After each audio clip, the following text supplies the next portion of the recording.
السلام علیکم دوستوں، ویلکم ٹو IIC۔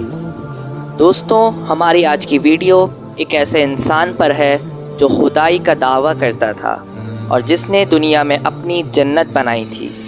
تو دوستوں، کہانی کچھ یوں ہے کہ ٹھاٹے مارتے نیلے پانی کے سمندر میں ایک جہاز اپنی منزل کی جانب رواں دوا تھا۔ اس جہاز میں ایک عورت ایسی بھی تھی جو حاملہ تھی اور اس کا بچہ پیدا ہونے والا تھا۔ اچانک ہوا تیز ہونے لگی اور ٹھاٹے مارتے ہوئے پانی کی لہریں بلند ہونے لگیں۔ پانی کے بے انتہا شور سے لوگوں کو ایک دوسرے کی آواز سننے میں رکاوٹ محسوس ہونے لگی اور دیکھتے ہی دیکھتے لہریں اس قدر بلند ہوئیں کہ ایک غضبناک طوفان امڈ آیا اور یہ جہاز ان لہروں کی لپیٹ میں پانی کے اندر اس غضبناک طوفان کا شکار ہو گیا۔ ان لہروں نے جہاز کو اپنی لپیٹ میں لے کر اس کے ٹکڑے ٹکڑے کر دیے اور تمام مسافر پانی میں ڈوب گئے۔ وہ حاملہ عورت جو لہروں کے شور اور اس غضبناک طوفان سے ڈر کے بے ہوش ہو چکی تھی، ان بے رحم پانی کی لہروں میں تیزی سے بہتی چلی جا رہی تھی۔ اسی حالت میں اس بچے کی ولادت ہو گئی۔ دوران ولادت ہی اس خاتون نے دم توڑ دیا اور جہاز کا تختہ اس بلکتے بچے کو لے کر تیز بہتا چلا گیا اور سمندر کے کنارے جا لگا۔ کچھ دیر بعد وہاں ایک مچھیرا آیا۔ اس نے جب وہاں ایک نومولود بچے کو پایا تو وہ اسے اٹھا کر گھر لے آیا۔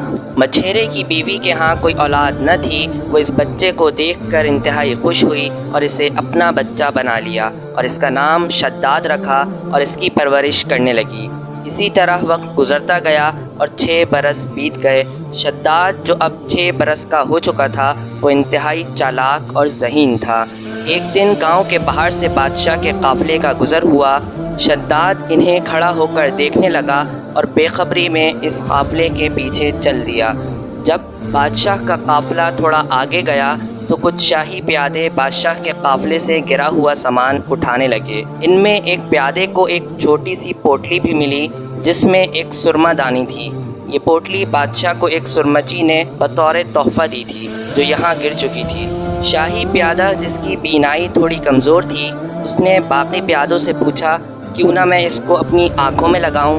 تو ان میں سے ایک شخص نے بولا، یہ راستے میں گری ہوئی پوٹلی ہے، شاید اس میں موجود سرما خراب ہو یا بادشاہ نے اسے خود پھینکوا دیا ہو، آزمائے بغیر اسے اپنی آنکھوں میں نہ لگاؤ۔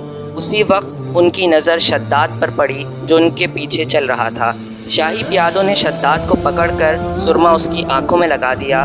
سرما لگاتے ہی شداد کو زمین میں چھپے پوشیدہ خزانے اس طرح نظر آنے لگے جیسے شفاف پانی میں مچھلیاں۔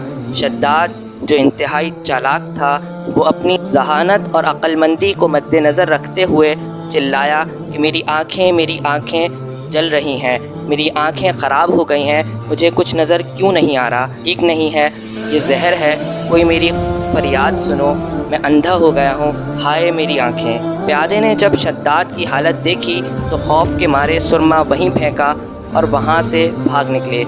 ان کے جاتے ہی شداد نے سرما اٹھایا اور دوڑتے ہوئے گھر آ گیا۔ گھر آ کر اس نے سارا واقعہ اپنے مچھیرے باپ کو سنا دیا۔ مچھیرے باپ نے اسے اس کی عقل مندی پر داد دی اور انتہائی خوش ہو کر بولا، رات کو جب سب سو جائیں گے تو ہم اپنے بھروسے کے مزدوروں کو لے کر بہت سا خزانہ زمین سے نکال کر گھر لے آئیں گے۔ چنانچہ ایسا ہی ہوا۔ انہوں نے رات ہوتے ہی کدال اٹھائے اور باہر کی جانب چل دیے۔ بے شمار خزانے خچر پر لاد کر لانے لگے۔ اس طرح کافی خزانہ انہوں نے جمع کر لیا اور آئے دن گاؤں والوں کی دعوتیں کر کر کے انہیں اپنا مرید بنا لیا۔ کچھ ہی عرصے بعد شداد نے گاؤں کے سردار کو قتل کر دیا اور خود سردار بن گیا۔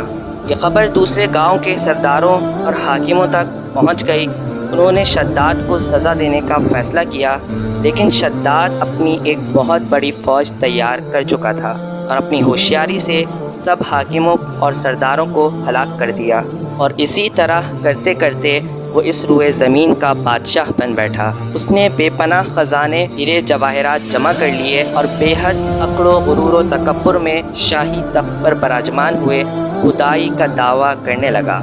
بے شمار داناؤں، عالموں اور واعظوں نے اسے سمجھانے کی کوشش کی، پر شداد کا کہنا تھا کہ بے شمار دولت، عظیم الشان محل، نوکر چاکر، سپاہیوں اور محافظوں کی موجود فوج جب میرے پاس ہو تو میں جاہ و جلال میں کیوں کسی کی اطاعت کروں؟ عالموں اور داناؤں نے کہا کہ یہ سب فانی ہے، اگر اللہ تبارک و تعالیٰ کی اطاعت کرو گے تو وہ تمہیں جنت عطا کرے گا۔ شداد نے پوچھا کہ جنت کیسی ہوتی ہے؟ داناؤں اور عالموں نے جنت کے متعلق جو خوبیاں اور تعریفیں سنی تھیں سب اس کے سامنے بیان کر دیں۔ شداد نے ان کی باتیں سن کر انتہائی حقارت سے کہا، مجھے کوئی پرواہ نہیں اس جنت کی، میرے پاس اس قدر دولت اور آسائش موجود ہے کہ میں اپنی جنت خود تیار کر سکتا ہوں جو اس سے انتہائی خوبصورت ہوگی۔ شداد جنت بنانے کی تیاریوں میں مشغول ہو گیا۔ اس نے بے شمار نگرانوں کی موجودگی میں خزانے نکلوائے اور ہر جگہ سے پوشیدہ خزانوں کو نکلوا کر جنت بنانے کی تیاری کرنے لگا۔ جنت کی جتنی خوبیاں وہ سن چکا تھا ان پر عمل درآمد کروانے لگا۔ دودھ اور شہد کی نہریں بہائیں، چاندی کی اینٹوں پر یاقوت و جواہرات کے خوبصورت پردے بنوائے گئے اور فرش پر انتہائی شفاف پتھر لگائے گئے۔ خوبصورت ریشمی پردوں سے آراستہ کیا گیا۔ جب تعمیرات مکمل ہوئی تو شداد اپنے لشکر کے ساتھ انتہائی عمدہ لباس سے بے تن کیے انتہائی جاہ و جلال کے ساتھ جنت کی طرف رواں دواں تھا۔ غرور و تکبر سے سر اٹھائے کہا جا رہا تھا، ایک معمولی جنت کے لیے تم لوگ مجھے کسی اور کی اطاعت کا سبق دے رہے تھے۔ جب قریب پہنچا تو جنت کے دروازے پر ایک اجنبی شخص کو کھڑا پایا۔ ان سے پوچھا، کون ہو تم؟ اجنبی شخص بولا، ملک الموت ہوں۔ پوچھا، کیوں آئے ہو؟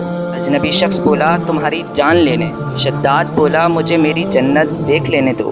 وہ بولا، مجھے اجازت نہیں۔ شداد بولا، اتنی مہلت دو، گھوڑے سے پورا اتر لوں۔ جواب ملا، اس کی بھی اجازت نہیں۔ شداد جس کا ایک پاؤں گھوڑے کی رقاب میں اور دوسرا چوکٹ پر ہی، وہیں اس کی موت ہو گئی۔ اور کہا جاتا ہے کہ حضرت اسرائیل علیہ السلام نے اس قدر ہولناک چیخ ماری کہ پورا شہر اپنی عالیشان سجاوٹوں سمیت زمین کے اندر دھس کر نیست و نابود ہو گیا۔ کچھ لوگوں کے مطابق اس شہر اور شداد کے لشکر سمیت شداد کو اس دنیا سے اوجھل کر دیا۔ کچھ لوگوں کے مطابق کبھی کبھار عدن اور اس کے ارد گرد کے لوگوں کو اس کی کچھ روشنی اور جھلک نظر آتی ہے۔ تو دوستوں، یہ ایک سچی کہانی اس کافر شخص کی ہے جو خدائی کا دعویٰ کرتا تھا، اور اس کا انجام کیا ہوا۔ ہمیں کبھی بھی اس زمین پر اکڑ و غرور سے نہیں چلنا چاہیے، کیونکہ ایک دن ہمیں اس کے اندر لوٹ کر جانا ہے۔